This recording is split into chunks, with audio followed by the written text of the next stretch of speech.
చరిత్ర అంతటిలో నాకిష్టమైన రచయితలలో ఒకరు జాన్ ఫేవెల్. అతని 'మెడిటోరియల్ గ్లోరీస్ ఆఫ్ క్రైస్ట్' అనే పుస్తకంలో అతను చంద్రకాంతిలో రచించేవాడిగా రాస్తున్నాడని, ఆయనను సరిగ్గా చిత్రీకరించలేకపోతున్నానని చెప్తాడు. అయితే మొదటి వాల్యూమ్‌లో ఒక చోట ఇలా ఉంటుంది. నేను ఆ టైటిల్‌ని 'ఫాదర్స్ బార్గెయిన్‌గా' మార్చాను. అతను నన్ను పరలోకంలో క్షమిస్తాడని ఆశిస్తున్నాను. మీరు దీన్ని వినాలని కోరుకుంటున్నాను.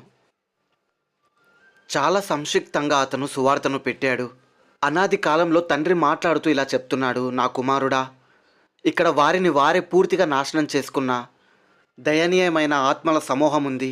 ఇప్పుడు వీరు నా న్యాయ తీర్పుకు లోనగుతున్నారు. వారి విషయమై న్యాయం సంతృప్తి కోరుతుంది, లేదా వారి శాశ్వత వినాశనంలో అది తనను తాను సంతృప్తి పరుచుకుంటుంది. ఈ ఆత్మల కొరకు ఏమి చేయాలి? ఓ అవును, అవును, అది సత్యం.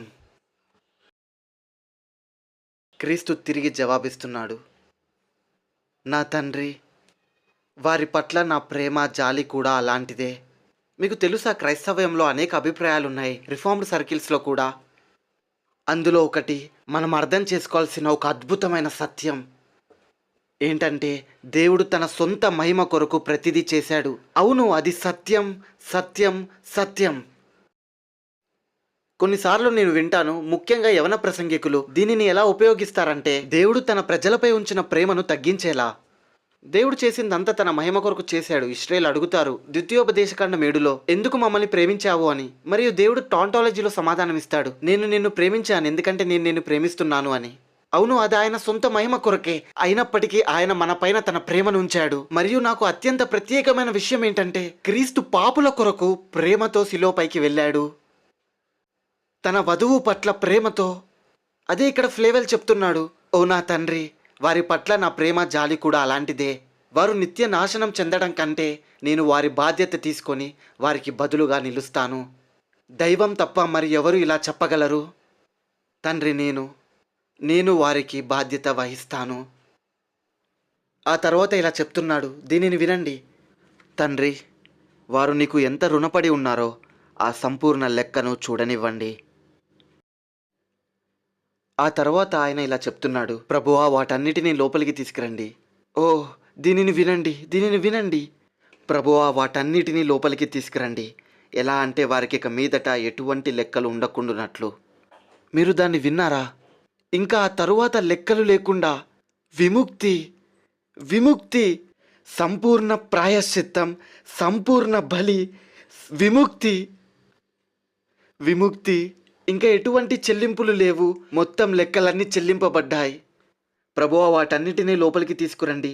ఆ తరువాత ఇంక మీద వారికి ఎటువంటి లెక్కలు ఉండకుండా నా చేతిలో మీరు దాన్ని విచారించండి. వారు ఉగ్రతను అనుభవించడం కన్నా నేను వారి ఉగ్రతను అనుభవించడం కోరుకుంటున్నాను. తండ్రి, నా మీద వెయ్యండి, వారి రుణమంతా నా మీద వెయ్యండి. మరియు తండ్రి తిరిగి ఇలా ప్రత్యుత్తరం ఇస్తున్నాడు, కానీ నా కుమారుడా, నువ్వు వారి కోసం బదులుగా నిలుస్తే చివరి లెక్క వరకు చెల్లించాల్సి ఉంటుంది. తగ్గింపును ఆశింపవద్దు. మనం అమెజాన్లో ఓపెన్ బోర్డ్స్ పడవలలో వెళ్తున్నప్పుడు నీకు దూరం నుంచి హారిజాన్ దగ్గర మేఘాలు పేలిపోతున్నట్టు కనిపిస్తుంది. మరియు అప్పుడు నువ్వు ప్రార్థన చేస్తావు, ఎందుకంటే నీకు తెలుసు ఒడ్డుకు చేరడానికి కొన్ని నిమిషాలే ఉంది, నువ్వు ఒడ్డుకు చేరలేకపోతే మునిగిపోతావని. కాబట్టి నువ్వు ప్రార్థన చేస్తావు మేఘాలు తగ్గాలని. అది ఎలాగో చీల్చబడి ఒకటి ఒకవైపున మరొకటి ఇంకో వైపున వెళ్ళిపోవాలని ప్రార్థిస్తావు, ఎందుకంటే కాపాడబడతావని. అప్పటికే అలలు ముందు భాగంలో పడుతుండవచ్చు. నువ్వు తగ్గుదల కోసం ప్రార్థిస్తున్నావు, కానీ ఆయన ఇలా చెప్తున్నాడు, తగ్గుదలను ఆశించకు నా కుమారుడా. ఒకవేళ నేను వారిని వదిలేస్తే నేను నిన్ను వదలను. అంగీకరిస్తున్నాను తండ్రి, అది ఇలా జరగనివ్వండి. అన్నిటినీ నా మీద మోపండి, నేను దాని నుండి విడుదల చేయగలను. మరియు అది నాకు ఒక రకమైన వినాశనాన్ని కలిగించిన, నా సర్వసంపదలన్నిటినీ పోగొట్టేలా చేసిన, నేను దీనిని తీసుకోవడానికి సిద్ధంగా ఉన్నాను. తీసుకోవడానికి సిద్ధంగా ఉన్నాను. నేను ఇది చెప్పి ముగిస్తాను. ఇది 2 రోజుల వెనకాల ప్రస్తావించబడింది. పాత నిబంధనలో ఉన్న గొప్ప వృత్తాంతంలో ఒకటి. అది అబ్రహాము. అబ్రహాముకు ఆజ్ఞ ఇవ్వబడింది, తన కుమారుడైన ఇస్సాకును మొరియా పర్వతము దగ్గర దహన బలిగా ఇవ్వమని. అక్కడ ఏం చెప్పబడిందో మరలా చెప్తాను. ఆ భాషా విధానాన్ని వినండి. నీకు ఉక్కడై ఉన్న నీ కుమారుని, అనగా నీవు ప్రేమించిన ఇస్సాకును తీసుకొని మొరియా దేశమునకు వెళ్ళి అక్కడ నేను నీతో చెప్పబోవు పర్వతములలో ఒక దాని మీద అతనిని దహన బలిగా అర్పించమని చెప్పాను. ఆ వృద్ధుడిపైన భారం వేయబడింది మరియు మీరు అతనిని చూడొచ్చు. విధేయతతో అలానే ఇంకా గొప్ప దుఃఖంతో ఆ పర్వతం పైకి వెళ్తున్నాడు. అతను బలిపీఠమును కట్టెలను సిద్ధం చేశాడు. తన కుమారుణ్ణి పడుకోబెట్టి తన చెయ్యి చాపి తన రాతి కత్తిని బయటకు తీసి, బహుశా ఆ బాలుడిని సున్నతి చేయడానికి ఉపయోగించిన ఆ కత్తే అయి ఉండవచ్చు.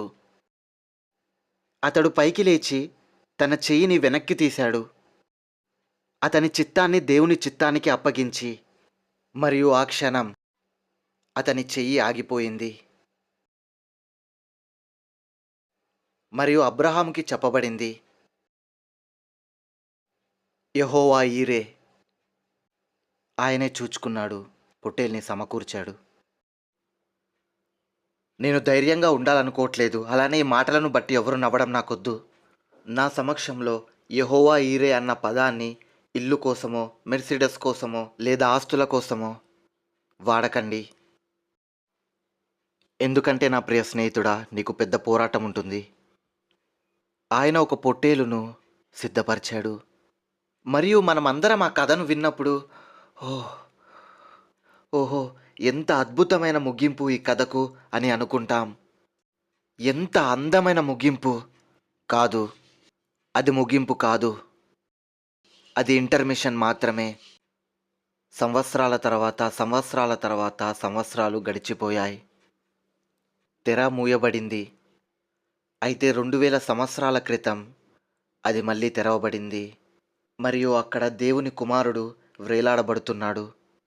ఆయన ఏకైక కుమారుడు, ఎవరినైతే ఆయన ప్రేమించాడో. మరియు ఆయన అబ్రహాము చేతి నుండి ఆ కత్తిని తీసుకొని తన సొంత కుమారుని రొమ్మున పొడిచాడు. ఒక కవి అంటాడు, బలి అర్పించు. సర్వ సృష్టి ఒకే స్వరంతో పిలుస్తుంది, బలిని అర్పించు. ఒక ప్రాణం వారందరికీ వెల చెల్లించులాగా బలి అర్పించు. ఒక నిర్దోషి, ఒక నీతిమంతుడు వధింపబడాలి. బలి అర్పించు. మానవుడిని మరలా దేవుని దగ్గరకు తీసుకురావడానికి మనం రాయబారులం. ఈ గొప్ప ముత్యానికే మనం రాయబారులం, ఈ నిధికే. సహోదరులారా, ఇది ఎలా? ఇక్కడ నుంచి ఎగిరిపో, ఇక్కడ నుంచి ఎగిరిపో. ఎగిరిపోయి నీ అధ్యయనంపై దృష్టి ఉంచు మరియు ఆయనను వెతుకు, ఆయనను వెతుకు, ఆయనను వెతుకు. తద్వారా మీరు ఆయన గురించి ఎక్కువగా ఎక్కువగా ఎక్కువగా మీ ప్రజలకు తెలియజేయగలరు. మరియు ఒక మేరకు వారు దీనిని గ్రహిస్తే, వారు హృదయాలు నిజంగా పునరుద్ధానం చెందితే, వారు పరిశుద్ధతలో దైవభక్తిలో ఎదుగుతారు. మరియు వీధులలోకి వెళ్ళినప్పుడు రాజకీయాల గురించి వాదనలు పెట్టుకోకండి. కొన్ని నైతిక విషయాల గురించి మనుషులతో పోరాడకండి. దేవుడు ఎవరు, ఆయన ఏమి చేశాడో ప్రకటించండి. వెళ్ళు, పర్వతాలపైకి వెళ్ళి చెప్పు. కానీ నువ్వు పర్వతాలపైకి వెళ్ళే ముందు నువ్వు నోరు తెరిస్తే ఏదైనా బయటకి వచ్చేలా చూసుకో. మరియు ఇది తెలుసుకో, ప్రార్థన లేని ఈ లోకంలో ఉన్న సమస్త జ్ఞానం, జీవము గల దేవుని ఆత్మ లేని ఈ లోకంలో ఉన్న సమస్త జ్ఞానం వల్ల నీకు ప్రయోజనము లేదు. మనుషుడా, నేను మొదటిసారి పరిచర్యకు పిలువబడినప్పుడు నా పాస్టర్, ఆయన ఒక అద్భుతమైన వ్యక్తి, ఆయన నన్ను చూసి ఇలా చెప్పాడు, బాలుడా, నువ్వు ఒంటరిగా ఉండగలవా? నేను అనుకున్నాను, ఒకవేళ నేను సత్యాన్ని ప్రకటిస్తే ఎవ్వరూ నన్ను ఇష్టపడరు, అందుకే ఆయన అలా అన్నాడు అని. కానీ ఆయన ఆ ఉద్దేశంతో చెప్పలేదు. ఆయన ఉద్దేశం ఏంటంటే, మిగతా అందరూ అబ్బాయిలు జన సమూహముతో పరుగులు పెడుతున్నప్పుడు దేవునితో ఒంటరిగా నువ్వు ఉంటావా? నువ్వు ఉండగలవా? ఆయనను నీ నివాస స్థలముగా చేసుకోగలవా? ప్రత్యేకమైన వ్యక్తిగా ఉండగలవా? ఆయనతో కొంచెం సేపు ఉండగలవా?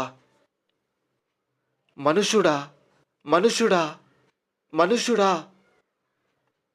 ఈ లోకానికి క్రీస్తు కావాలి మరియు క్రీస్తు ప్రకటన కావాలి మరియు నీకు ఆ ధన్యత ఇవ్వబడింది.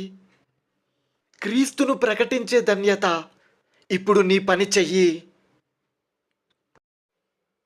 అయితే మీలో కొందరికి నాకు ఎన్నోసార్లు అవసరమైనట్టే నా నోరును మూసుకొని చెవులు తెరిచి అధ్యయనం చేయడం, చదవడం, దేవుని ఎదుట మొర్రపెట్టడం అవసరం కావచ్చు.